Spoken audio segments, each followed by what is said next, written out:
Hi, this is Charlene Chamberlain, and I'm here with Keith Reynolds and author Judith Kristen. We're back, and we are talking about her two books, Another Day in Paradox, a very unconventional love story, which she's going to tell us all about, and Paradox Found.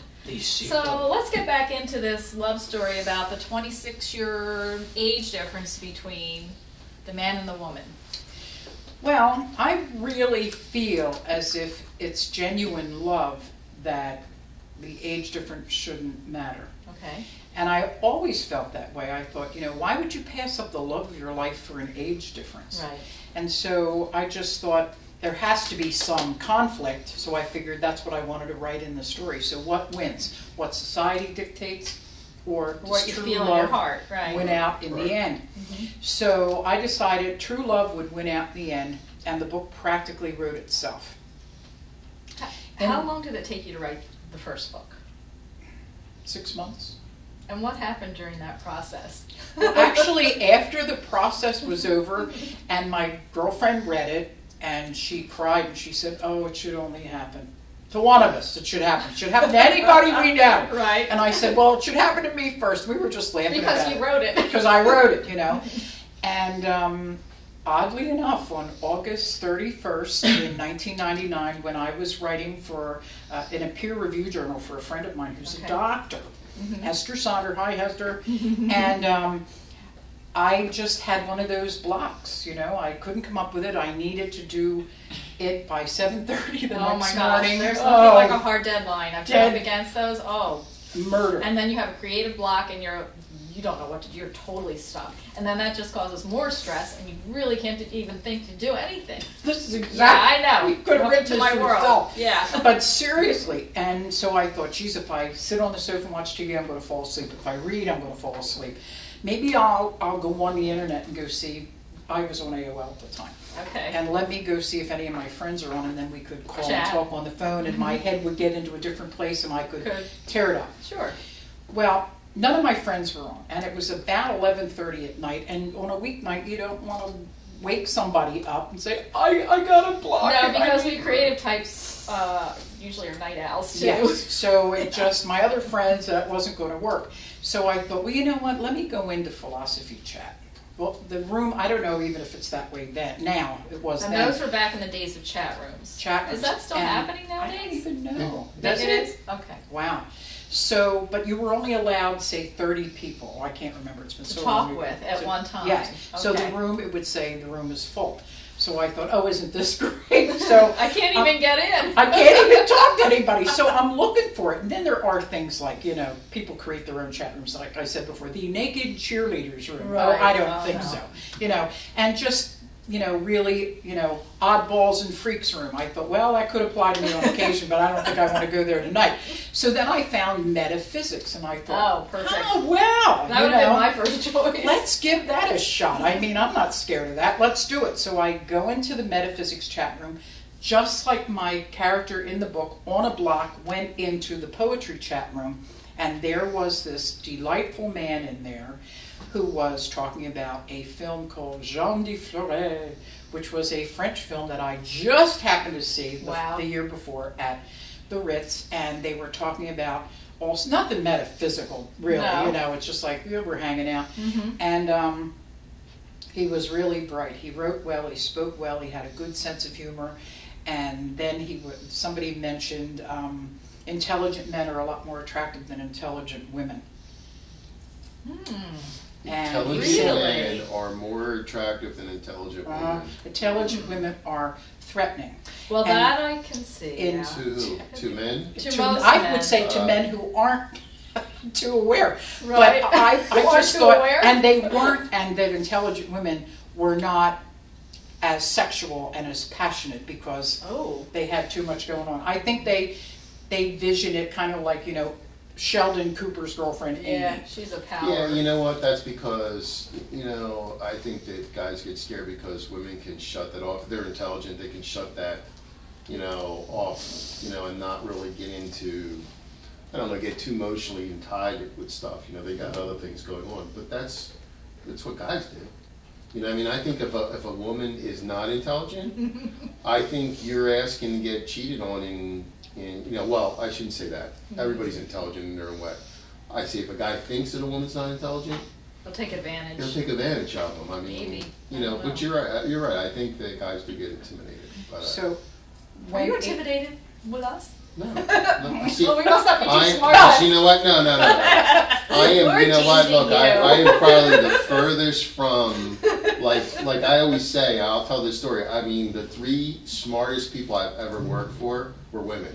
I'm loving this man. Because Okay. honestly, and We're in. the corporate world is such a good old boys club that Yes, it is. I've seen. Look, I mean, big companies, they kind of almost maintain themselves so you really can't get hurt by it. But I've seen some really smart women, and they just couldn't match up because the guys were They too were intimidating. women because of their gender.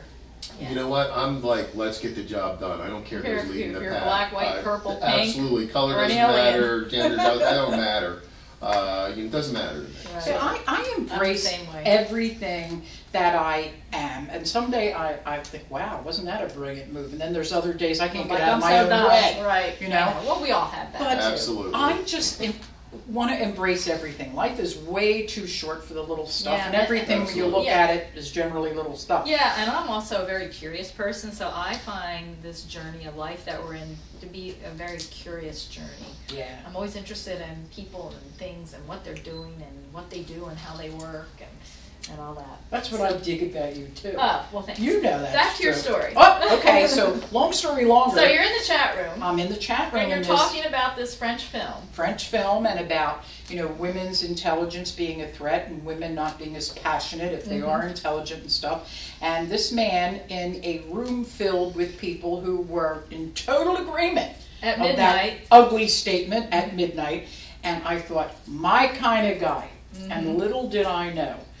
So I sent him what they had private messages, at the time, and I, kudos, I was so proud of what he wrote, and I didn't want to, do it in the chat room because Sure. I'd never been there before. But we just started talking back and forth, and he looked at my profile, and I kind of looked at his, and I was, a birth date April 3rd, he was July 14th. I didn't have a year on mine, but he had 1968.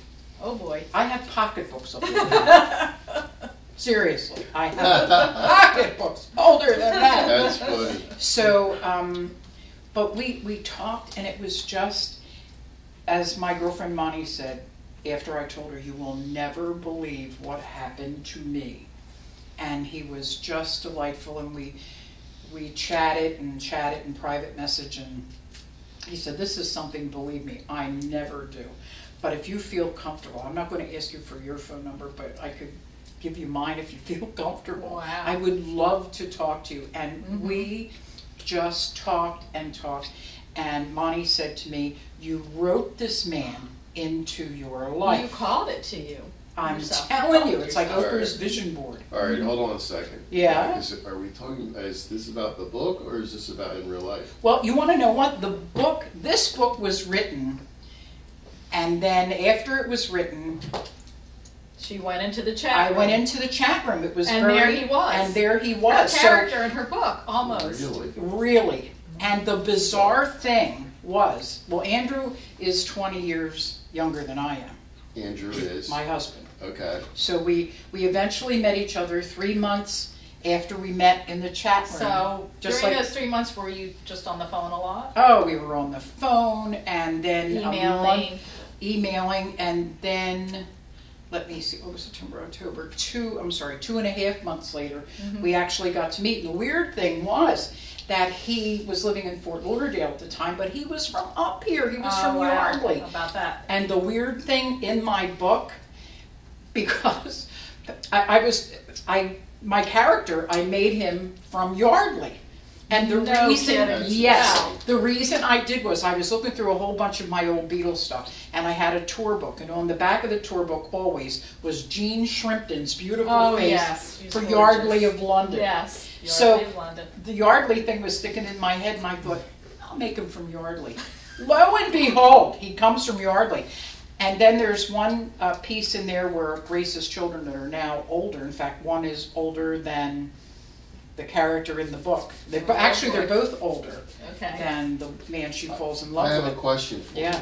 you. You know, now when you're writing, how do you know, if you're trying to have a certain vision for a book, how do you keep your own personal thoughts out of it? You don't. For a writer. I mean, I've always thought that. I don't. You can't. Like, you know what I mean? Like, because if you're writing a love story, but you want it to be a love story that has, like, that really, like, you might not even believe in that type of, like, love. You know. have to believe in that. So type of love, or it when doesn't you work. write, you have to become part of the character. Well, Yeah. I guess, the characters. I don't know who, and I'm going to have to look this up because it's bothered me, but I know the quote, no tears in the writer, no tears in the reader. Right. And I also believe no passion in the writer, no passion in the Right, reader. I agree. I read certain parts of that book and they still make my eyes fill up. And I have probably, between edits and How many times? rewrites, oh my Right. God, I probably read that book 500 times and I will still fill up. So it touches me I very, think that's, very much. Yeah, I think you really hit the nail on the head there. It's all about the creative process. I know from my own experience,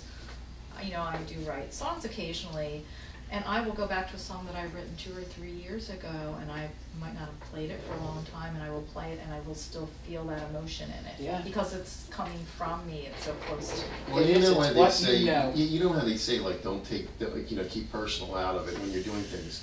You know, that, and they say Ooh, that's it's business, tough. but I guess it's tough Yeah, on the that creative end world. of the creative world. That's Doesn't what it makes work? it. Actually pouring more emotion into it You is have what to. makes it, Yeah. come to life. Yeah. Absolutely. You know, I so- mean, if it's nuts and bolts stuff, that's easy. Yeah, If like you have- you're doing a technical manual or something. You know, yeah, you're putting but- up one of these umbrellas up here. I mean, there's not much emotion involved unless Right. you stick your finger with something, and then there's All right, you're screaming and there's you're blood. screaming your head off. But you know, for the most part, when I sit down to write, it's a passionate, flowy feeling. Right, like you and get this little you're- germ of an idea, It's it. and then you sit down, and then with me, I just sit at the piano. I feel like something will say, "Go sit down at the piano right now," and I'll hear a couple of words, and then it'll start to come out. There you go. That's how it works. You get in this The zone. It's called the zone. Exactly. We call it the zone. And you want to know what? You can see somebody like Eric Clapton.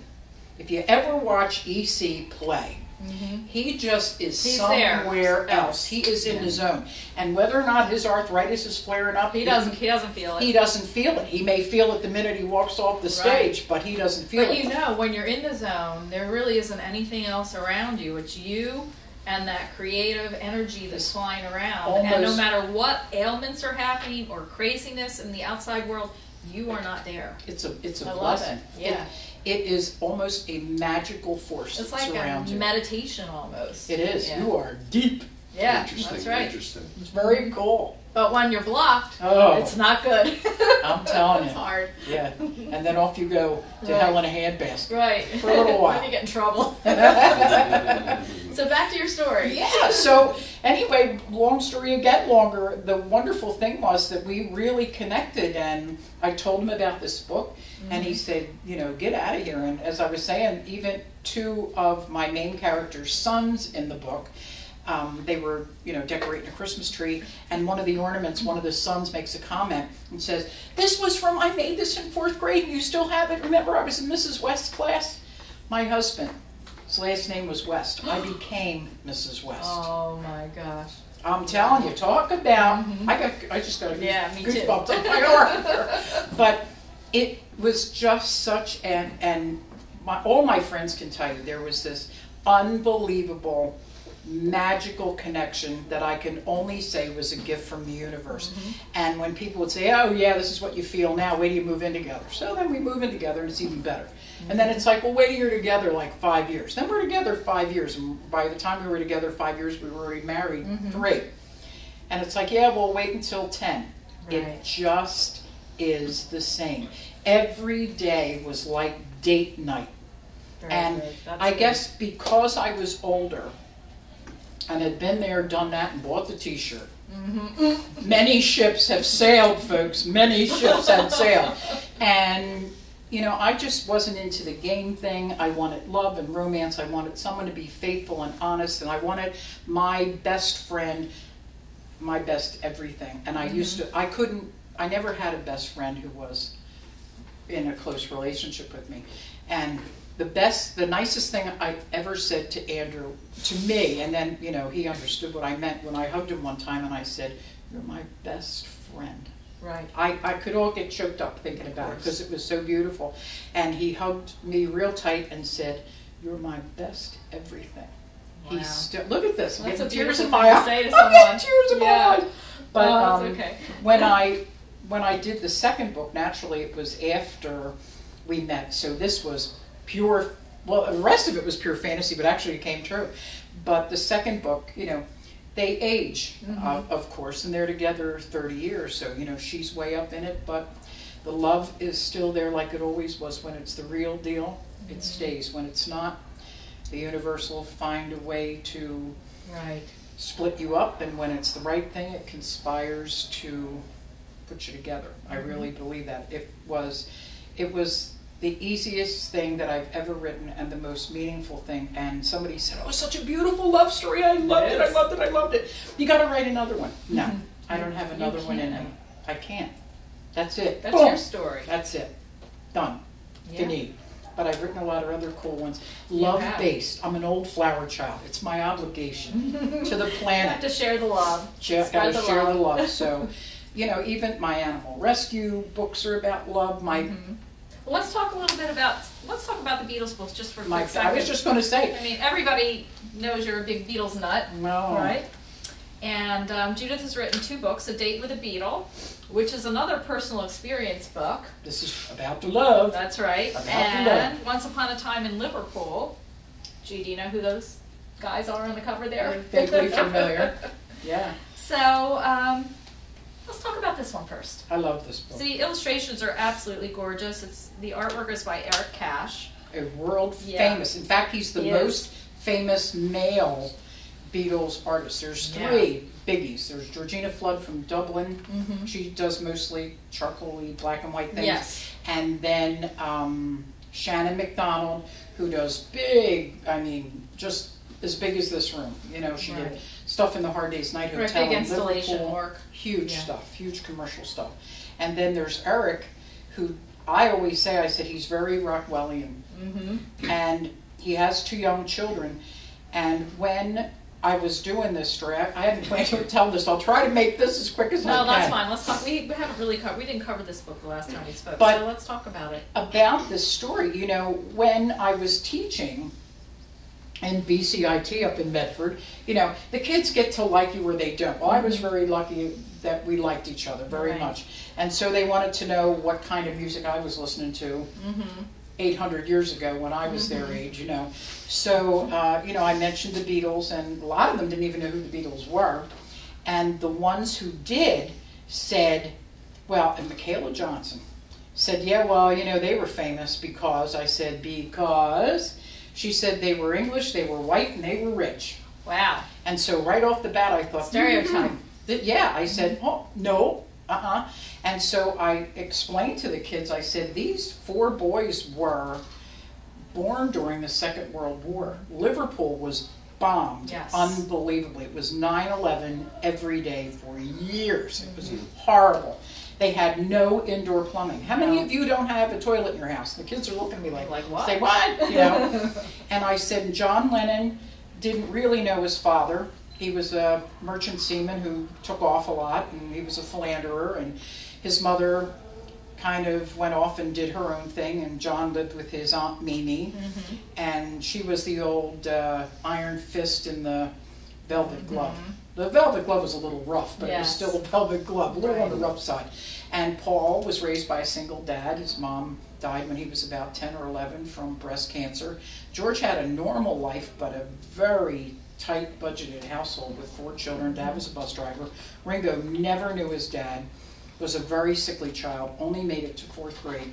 And then these children are saying to me, and the skepticism in their eyes were their eyes were almost slitted with cynicism, Then how did they, they worked how hard. did they become, like this biggest rock and roll band ever? And I let these children know that it's not where you start that counts, it's how you finish. It's heart and passion and tenacity and all that stuff. And Really, because a lot of the children that I see when I go to rougher neighborhoods, not like Medford, but certainly not like Medford, but in the Bronx and Newark and Camden and West Philly and South Philly and stuff like that, and in parts of, England, when you go to England too. when I go there, and Germany, there's a lot of places where children just figure, well, my parents were poor, that this is my lot. I'll be poor too. My parents weren't very well educated, and I guess I'm not going to get to go to college either. No. Don't even say that to yourself.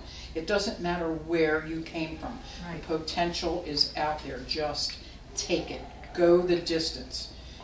They even decided they were going to quit on each other. Mm-hmm. And then they realized that they missed the music, they missed each other. And there was such a strong bond and sense of brotherhood between them that even if they hadn't become the world's most famous band, they still would have been the four best friends Liverpool ever saw. I'm certain of it. The love was there.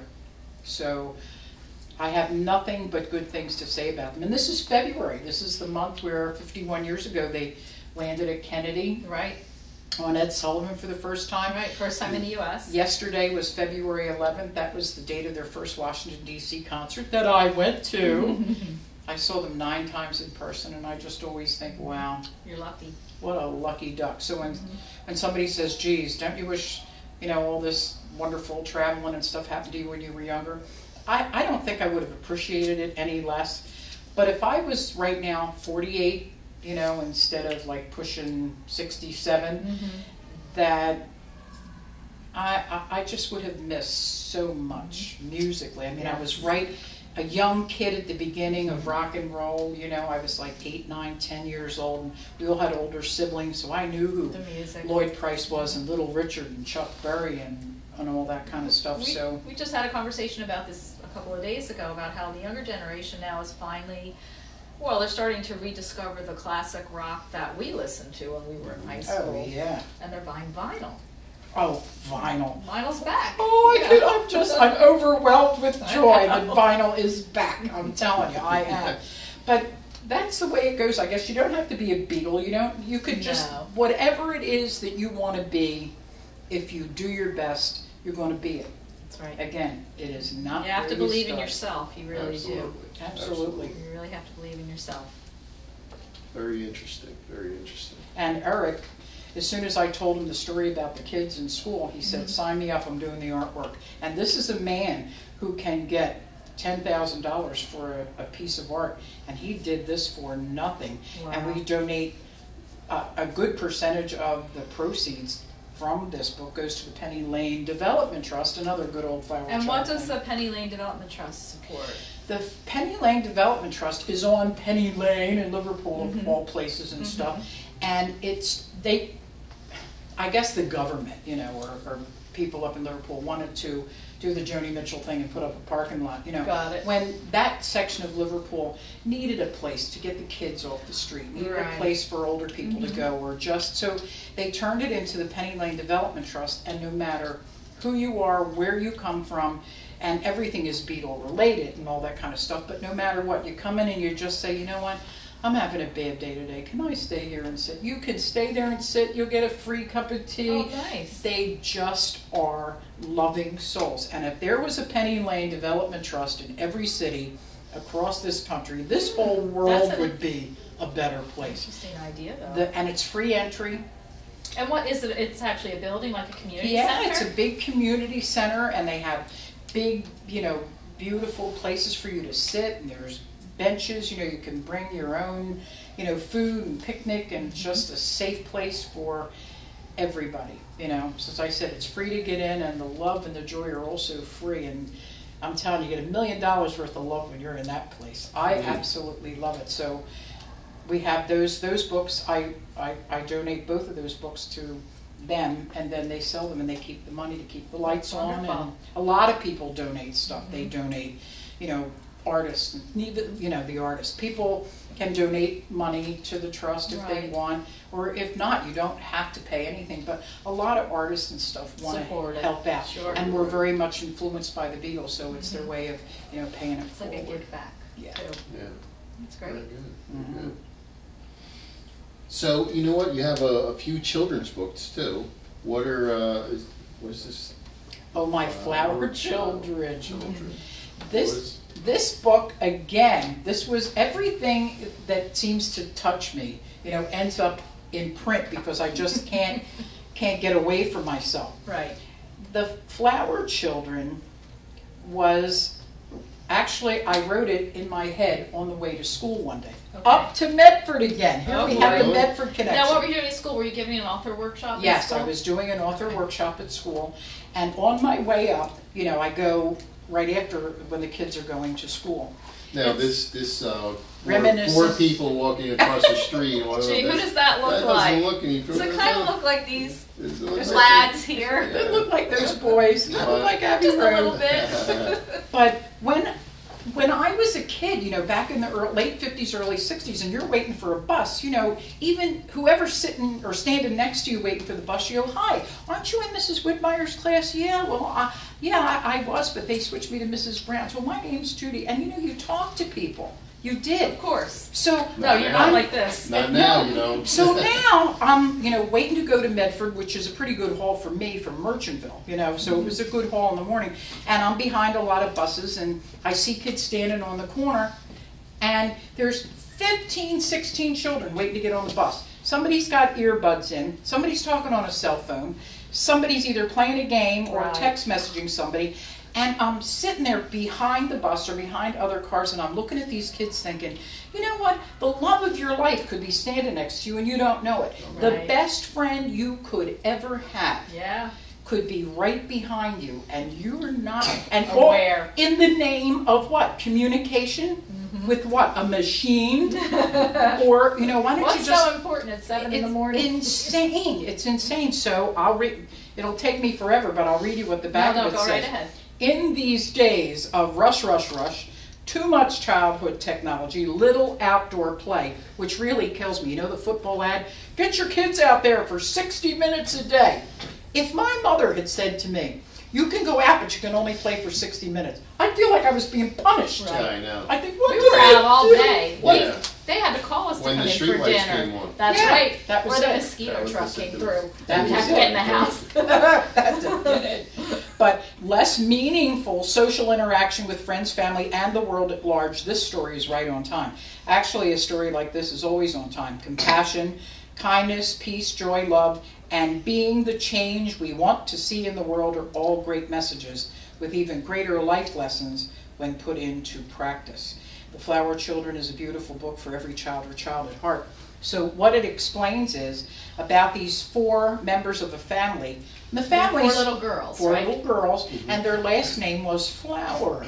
Flower. Hence, they are the Flower children. There you go.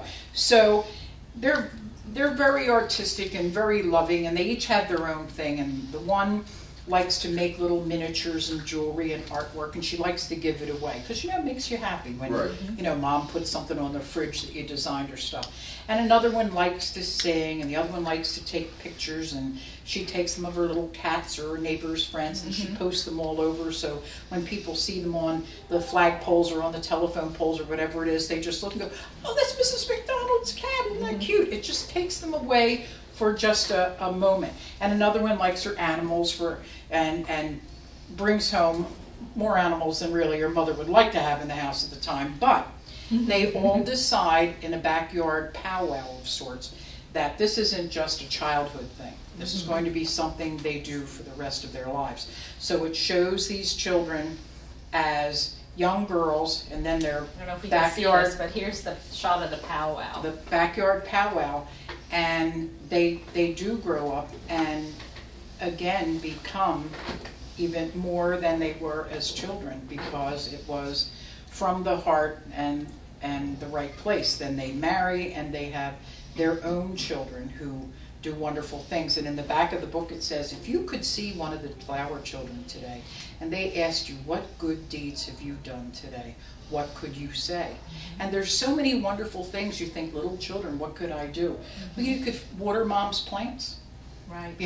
You could put dad's shoes out for them, or polish dad's shoes, Or or bring something. a newspaper in, or Bring anything. exactly. I mean, so many wonderful things. Join the Cub Scouts, join the Girl Scouts.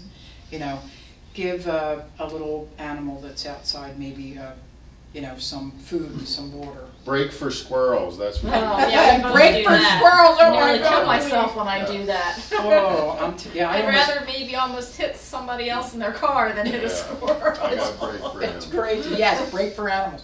So it's just another book about the goodness that can happen when you think outside yourself. Mm-hmm. And a lot of people just don't. And it's a feel-good thing when you do something for someone else without any ulterior motive. That's right. yes. You can't have an ulterior motive. I always say people that truly want to give do not look in the mirror when they're doing it. No. You know what I mean? Because I know plenty of people that give and they're like, okay, what do I get back? Yes.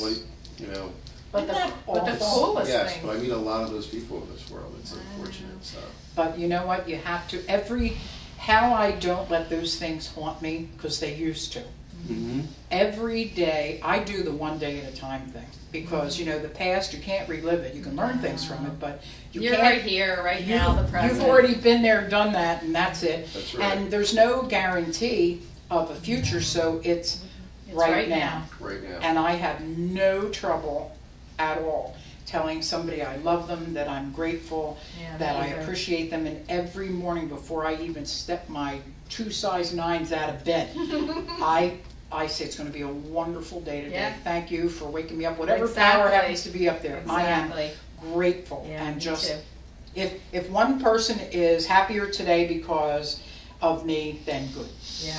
That's the way I look at it. That's it. So I know, really, I feel the same way. I may look like not an old flower child today, but I'm sitting here with my headband on, and my tie-dye T-shirt, and my fringed pants. It's there. It's all there. It's there. It's there. So Judith, tell the listeners out there where they can find you and find all these wonderful books that you've written. Well, the best deal, really, for all these books is Amazon.com. Okay. Truthfully, they're much, well, I guess because they do so well. They sell like 80 billion things every day. So so they would just search your name, Judith Kristen, Kristen. Good girl. Right? Yes. And also your website. JudithKristen.com. Right. And, they're very, very easy to find. And you can find, on the website, there will be all of the author workshops that I give. We're going to be at let's libraries. talk a little bit about that. Judith does many author workshops for grades, what? 1 to 8? No, I do it up to high school, and I've even done in college, and I've done older people who we've done at the library. We had a 15-year-old and an 86-year-old at the same workshop. At the same workshop. That's I mean, great. every age in between, because everybody's got a story to tell. Everybody has a story to tell, and I always wish that somebody had told me what to do, the right ins and outs, Well, it's almost like you had to go through it yourself to get to be who you are now. But I promised, I said, share it. well, yeah, I'm no Anne Rice or anything. I do like the word exsanguinate, though. Yes, I like that It's a word. very cool word. It is. But I, not where I would want to be financially, but it's coming. Mm-hmm. But where I want to be in my heart doing what I'm doing, I'm you're already there. there. And I wanted to help somebody if I could. If you've got any questions, just ask me. I give them pamphlets. Well, your author workshop covers, let's go over some of the Everything. topics that you cover. You cover even The how to writing load your book process. into an online publication too, Yes. right? Mm-hmm. Mm-hmm. How to turn it into an online publication, about proper editing and flow, spelling. If you're going to find an illustrator, about contracts, it's just a virtual, as they say, plethora of information, So I give it all I've got to help them, because I know, it would have been nice if just like one person said, "Hey Jude, I got a good editor for you." Right. I would have been really happy to see that. So That's do great, what I can. Jude. I just want to let our listeners know again that Judith is available for author workshops. If you're a teacher or a principal that would like to host her in your school, she is available. You can reach out to her through her website. If you're a library or a community organization, she's also available. And speaking of that, I think you have an engagement coming up at the Riverton Country Club author event. Author event, April Right. 24th. Okay, and that's open to the public. And I think there'll be several authors there, and I think they're doing wine and cheese reception and. Oh, how nice! Are I the didn't author, know I think that. so, and the authors are speaking, and you will have your books available, right? Yes, yes, and I'll have packets of my information that I usually give out Okay, wonderful. when I do those things. But if you don't make it to Riverton, Right. I've got 2 other writing workshops coming up. You can visit me when I'm in Copenhagen, or you could visit. Oh yeah, Yeah, New Copenhagen. York? no, Oh. Oh. Denmark. Oh, okay. And I'm also going to be in Liverpool in October. Yeah, that's So great. they, I feel like the David Hasselhoff of female writers. They're digging me in Europe. They really That's are. cool. That's So cool. I get to go and do those things. So it's just, I'm so lucky. Well, we're lucky to have Judith That's Kristen right. with us today. And actually, she's going to stay on with our next segment. Yes. As we have AWA on, which people were like, what was AWA? You'll find out when we come back it's exciting. after this commercial break. Well, thank you. I'm so happy I was here. Yep.